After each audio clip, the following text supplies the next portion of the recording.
ربنا يا ربنا ربنا يا ربنا ربنا يا ربنا ربنا يا ربنا ربنا يا ربنا ربنا يا ربنا.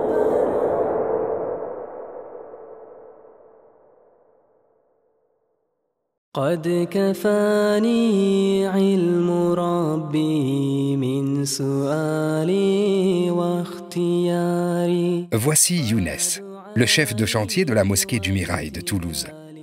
C'est lui qui supervise les travaux depuis mars 2018. Il coordonne entre autres les équipes de plaquistes, de plombiers et de carreleurs et veille au bon déroulement du chantier. Il a l'œil sur tout et a remarqué les nombreux passants qui observent les ouvriers depuis le parking. Pour des raisons de sécurité, le chantier est interdit au public. Alors, c'est depuis la grille que les fidèles comme Ammi Touati et son petit-fils Abdelrahman tentent de trouver des indices sur l'avancement des travaux. C'est pour tous ces fidèles désireux d'en savoir plus sur leur projet que nous vous proposons aujourd'hui une visite guidée en vidéo de la mosquée. Première étape, le sous-sol. Alors nous sommes ici dans le gymnase. C'est une pièce qui se trouve au sous-sol, une pièce en L de 160 mètres carrés. Le gymnase est situé dans le sous-sol de la partie enseignement, dans l'angle sud-ouest de la bâtisse. Il sera dédié aux activités sportives pour les enfants et les adultes. Il est desservi depuis l'établissement scolaire par un escalier et un ascenseur, et depuis l'extérieur par l'escalier situé à gauche de l'entrée principale est des hommes. Il communique avec les salles d'ablution par le biais d'une circulation intérieure. Ici ont été réalisés donc tous les doublages, le placo, les premières couches de peinture, les faux plafonds ont été faits, l'électricité aussi également avec les pavés LED, les essais ont été faits. Donc elle est quasiment achevée. Il ne restera plus qu'à appliquer les peintures et les revêtements de sol pour finir cette pièce. Deuxième étape de la visite, les salles d'ablution. Nous sommes là dans la salle des ablutions des hommes. Donc cette pièce fait 200 mètres carrés sur tout le pourtour de la pièce.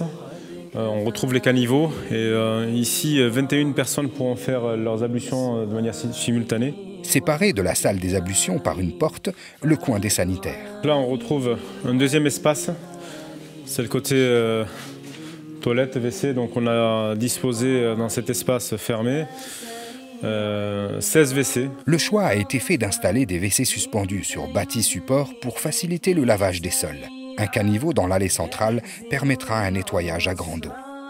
Les prochains travaux seront destinés à la pose de la faïence et du carrelage et à l'installation des éléments sanitaires comme les robinetteries, les vasques et les WC. Comme l'ensemble des pièces de la mosquée, les salles d'ablution et les sanitaires sont elles aussi accessibles aux personnes en situation de handicap. Donc là, on a l'entrée du WC handicapé qui donne directement sur la salle. La douche handicapée. À une trentaine de mètres plus loin se trouve le coin des sœurs. Donc ici, nous sommes dans les salles des ablutions des femmes. Il y aura tout un pan de mur où il y a les ablutions. 14 personnes pourront faire leurs ablutions. Comme dans la salle d'ablution des hommes, les toilettes sont séparées de la salle des ablutions par une porte et l'agencement est identique au sanitaire des hommes avec 11 toilettes suspendues. Et côté dames aussi, il y a des sanitaires accessibles aux personnes handicapées. On a ici une douche handicapée et également une toilette handicapée. Ces ablutions effectuées, le fidèle pourra rejoindre les différentes salles de prière de la mosquée. Il y en a 3 au total. L'une d'entre elles est au sous-sol. Bienvenue dans la salle de prière du sous-sol.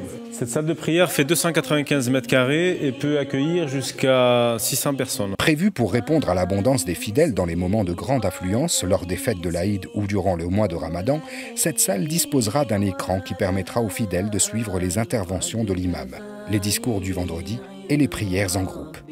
Les climatisations sont posées, l'électricité également est terminée, donc on retrouve les pavés lumineux. Le placo est également fini.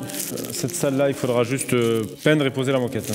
Cette salle est desservie par l'escalier qui descend à la salle des ablutions depuis l'entrée des femmes et directement par le patio en sous-sol depuis l'entrée des hommes. Un troisième escalier au nord servira d'issue de secours. Elle est également accessible aux personnes à mobilité réduite par l'ascenseur situé dans la cour ouest. Dans le prochain épisode. Nous voici dans la partie enseignement, donc la salle qui vous intéresse tous, la salle de prière du rez-de-chaussée. La librairie dispose de sa propre entrée indépendante. Ici, c'est le réfectoire. فالهنا والبسط حالي وشعاري